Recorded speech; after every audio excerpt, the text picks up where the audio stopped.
Karthik Deepa serial September 8ஆம் தேதி எபிசோடுக்கான review தாங்க இந்த வீடியோவில் நம்ம இன்னைக்கு பார்க்க போகிறோம். எபிசோடை ஸ்டார்ட் பண்ணுறதுக்கு முன்னாடி இந்த வீடியோவை மறக்காமல் லைக் பண்ணிக்கோங்க. உங்களுடைய ஒவ்வொரு லைக்கும் அடுத்த வீடியோ போடுறதுக்கு எனக்கு கொஞ்சம் இன்ட்ரெஸ்டிங்காகவும் என்கரேஜிங்காகவும் இருக்கும். எபிசோட் எப்படி ஸ்டார்ட் ஆகுதுன்னா, ஐஸ்வர்யா நேராக வீட்டுக்குள்ளே வராங்க. அப்பன்னு பார்த்து ஐஸ்வர்யா முகத்தில் ஒரே குங்குமமாக இருக்குது. இன்னொரு பக்கம் அபிராமி வந்துட்டு நேரா தீபா இங்கே வாமா அப்படின்னு கூப்பிட தீபா இங்கேருந்து போயிட்டு உட்காடுறாங்க.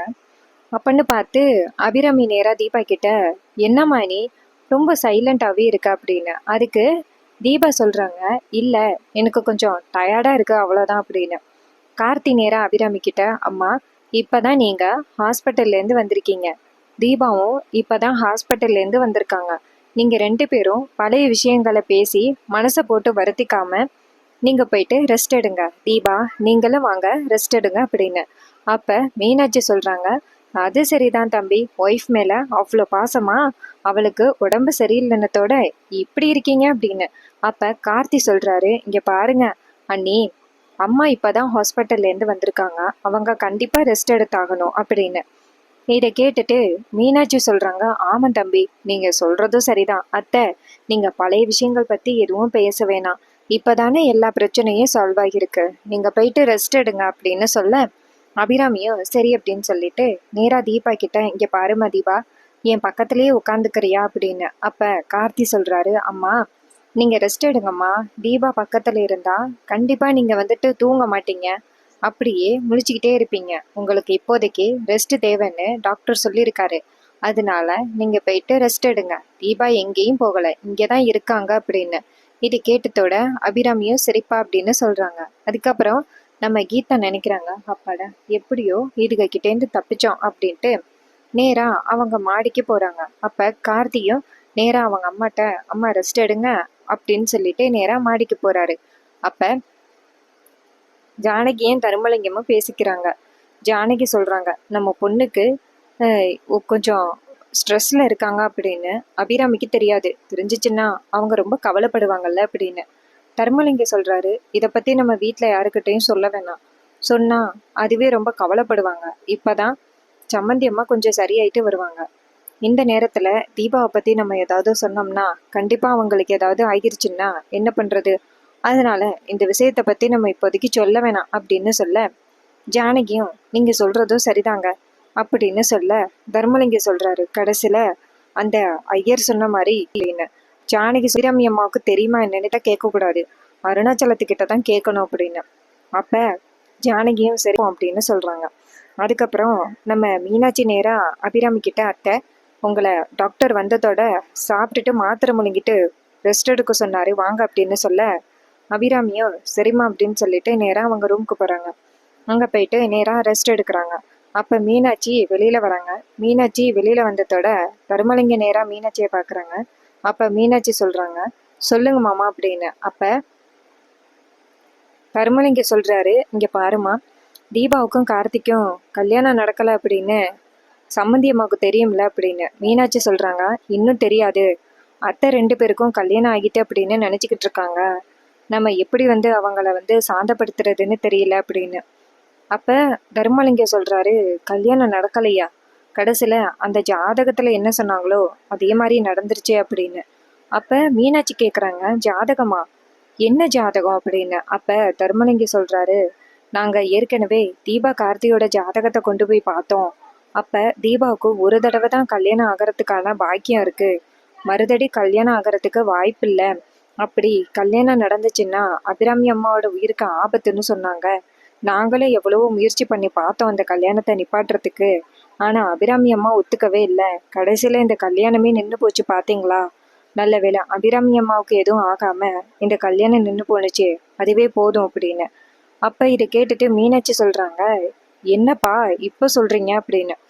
தருமலிங்க சொல்கிறாரு, இதை பற்றி நாங்கள் ஏற்கனவே அபிராமி அம்மா கிட்ட சொன்னோம், ஆனால் அவங்க கேட்கவே இல்லை, மாப்பிள்ளைக்கிட்டையும் சொல்லிடலாம் அப்படின்னு முயற்சி பண்ணோம், ஆனால் சம்மந்தி அம்மா சொல்ல விடலை அப்படின்னு. அப்போ மீனாட்சி சொல்கிறாங்க, ஏதோ தீபா எப்படியோ உயிர் பொழைச்சி வந்துட்டா, அத்தைக்கும் எதுவும் ஆகலை, இதுக்கப்புறமும் இந்த வீட்டில் எந்த பிரச்சனையும் நடக்காமல் இருந்தால் போதும், அந்த ரியாவும் ரம்யாவும் மறுபடியும் எங்களோட வாழ்க்கையில் வராமல் இருந்தால் போதும் அப்படின்னு சொல்ல, அதுக்கு தர்மலிங்கி சொல்றாரு, ஆமா அவளுக்கு 2 பேரோட பிரச்சனை இனிமே இருக்காதுன்னு எனக்கு தோணுது.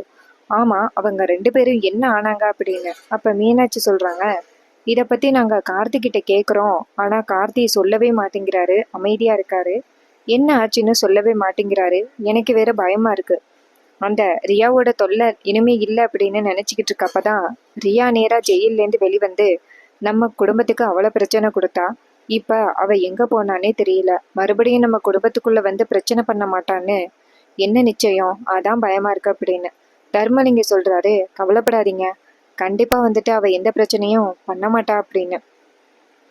மீனாட்சி சொல்றாங்க, ஃபர்ஸ்ட் அவங்க 2 பேரும் எங்க இருக்காங்க அப்படிங்கிறத தெரிஞ்சுக்கணும் அப்படின்னு. தர்மலிங்கமும் ஆமா இத பத்தி நம்ம கார்த்திகிட்ட தான் கேட்கணும் அப்படின்னு சொல்ல, மீனாட்சி சொல்றாங்க, இத பத்தி கார்த்திகிட்ட நாங்க பல தடவை கேட்டுட்டோம். அவர் இப்போதைக்கு இதை பத்தி பேச வேணாம்னு சொன்னாரு. ஸோ நான் அவர்கிட்ட இதை பத்தி தனியா தான் டிஸ்கஸ் பண்ணணும் அப்படின்னு சொல்ல, தர்மலிங்கமும் சரிம்மா நீ இதை பத்தி கேட்டுப்பாரு, அவர் என்ன சொல்றாருன்னு பார்க்கலாம் அப்படின்னு சொல்றாங்க.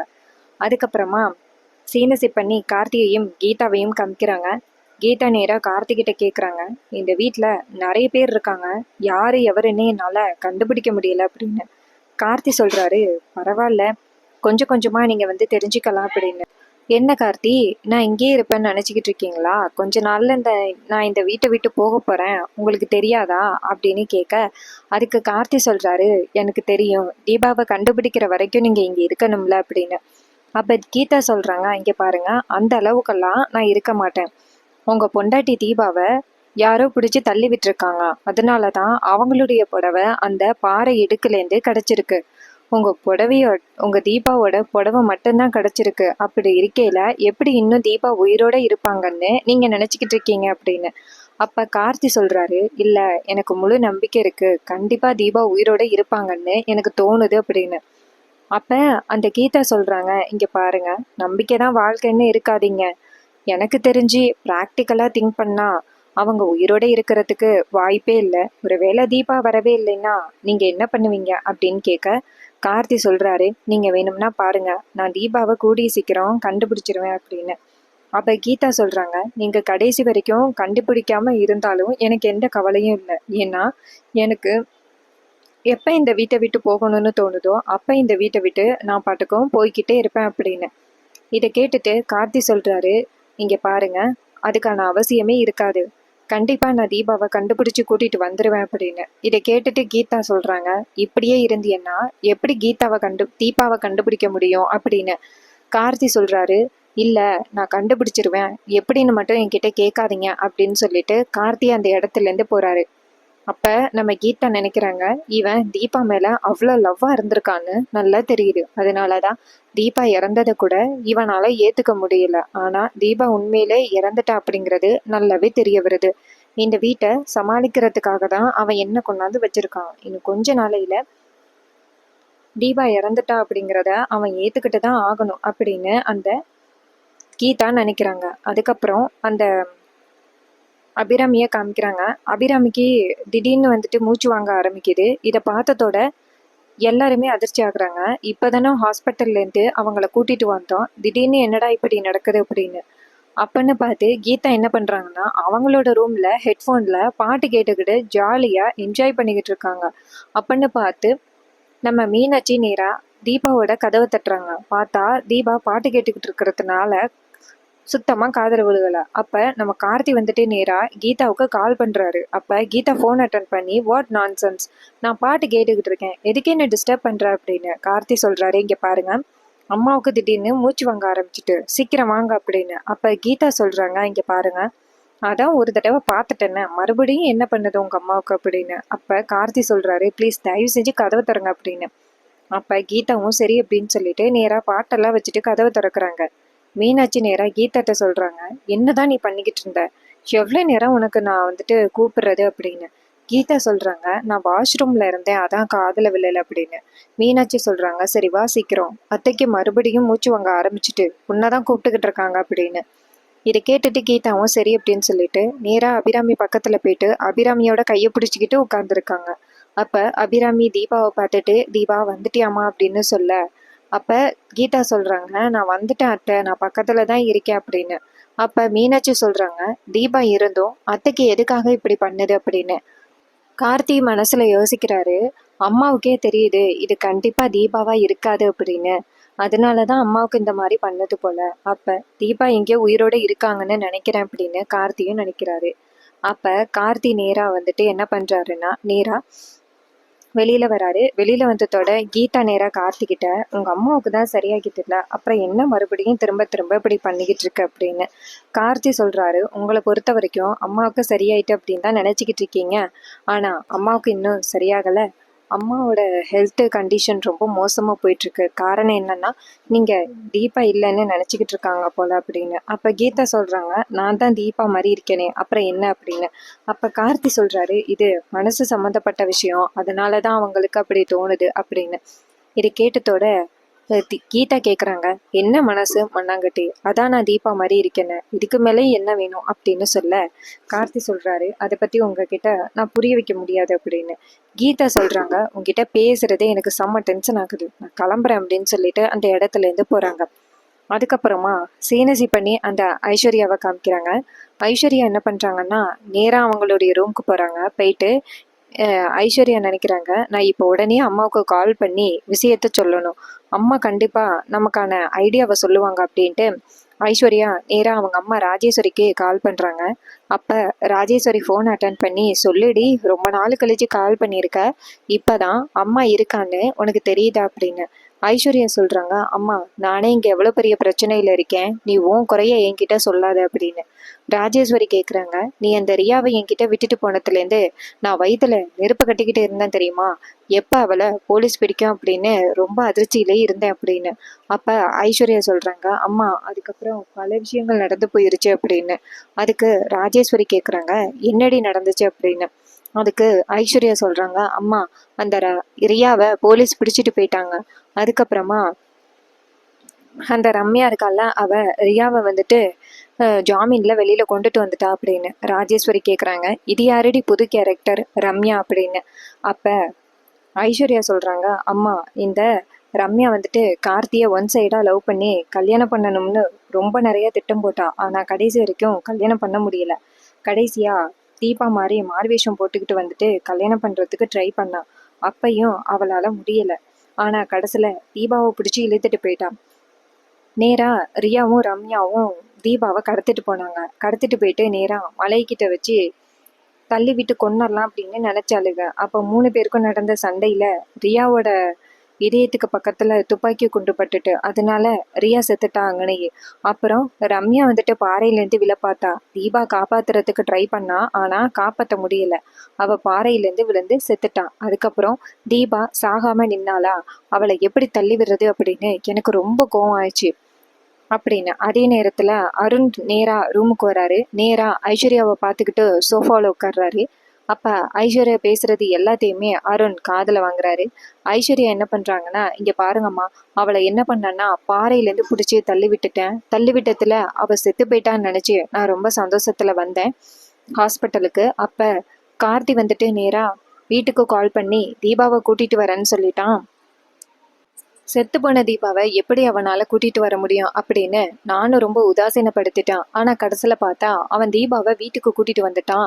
பார்த்ததோட எனக்கு செம்ம ஷாக்கு. அவ வீட்டுக்கு வந்ததுலேருந்து என்னை ரொம்ப ஓவரா முறைச்சிக்கிட்டே இருக்கா. அவளுக்கு நல்லாவே தெரியும் நான் தான் பிடிச்சி தள்ளி விட்டுட்டேன், என்னை எப்படி வீட்டுல மாட்டி விடுறதுன்னு நினைச்சுக்கிட்டு இருக்கா அப்படின்னு. அப்ப ராஜேஸ்வரி சொல்றாங்க, இங்க பாருடி, கண்டிப்பா அவ வந்துட்டு உன்னை மாட்டி விட மாட்டா. ஏன்னா அவ குடும்பம் ஒத்துமையா இருக்கணும்னு நினைச்சுக்கிட்டு இருக்கா. அதனால கண்டிப்பா அவ உன்னைய செப்பரேட்டா பழிவாங்கறதுக்கு வாய்ப்பு இருக்கு. ஒருவேளை அவ செத்து பேயாதான் வந்திருக்காளோ அப்படின்னு. அப்ப அந்த ராஜேஸ்வரி சொன்னதை கேட்டுட்டு ஐஸ்வர்யா அதிர்ச்சியாகி, என்னம்மா புதுசா சொல்ற, ஏற்கனவே நான் பயத்துல இருந்துகிட்டு இருக்கேன், இப்ப அவ பேயா வந்திருக்கான்னு வேற சொல்ற, ஏமா இப்படி பேசுற அப்படின்னு. அதுக்கு ராஜேஸ்வரி சொல்றாங்க, இல்லடி, இந்த காலத்துல எதை நம்ப முடியுது, ஒருவேளை அவ பேயா வந்திருந்தா நீ என்ன பண்ணுவ அப்படின்னு. அப்ப ஐஸ்வர்யா சொல்றாங்க, இங்க பாருமா, அம்மான்னு பாக்குறேன், இல்லைன்னா உனக்கு ஒண்ணு போட்டுருவேன், போனை வை, உன்கிட்ட ஹெல்ப் கேட்டா நீ என்ன பேசுற அப்படின்னு சொல்லிட்டு போனை கட் பண்றாங்க. கட் பண்ணிட்டு திரும்பி பார்த்தா அருண் உட்கார்ந்துருக்காரு. அருணை பார்த்ததோட ஐஸ்வர்யாவுக்கு தூக்கி வாரி போடுது. ஐயோ, நம்ம பேசுனது எல்லாத்தையுமே அருண் காதுல வாங்கிட்டாரா அப்படின்ட்டு நேரா அருண் பக்கத்துல போயிட்டு, என்னங்க என்னைய மன்னிச்சிருங்க, நான் தெரியாம பண்ணிட்டேன், என்னைய மன்னிச்சிருங்க, என்னை மன்னிச்சிருங்கன்னு சொல்லிட்டு கெஞ்சுறாங்க. அப்ப அருண் கேக்குறாரு, ஏய் இப்போ உனக்கு என்ன ஆச்சு அப்படின்னு. அப்ப ஐஸ்வர்யா சொல்றாங்க, என்னங்க நான் ரொம்ப பெரிய தப்பு பண்ணிட்டேன் அப்படின்னு சொல்ல, அப்ப அருண் காதுல இருக்கிற அந்த ஹெட்செட்டை அப்பதான் பாக்குறாங்க நம்ம ஐஸ்வர்யா.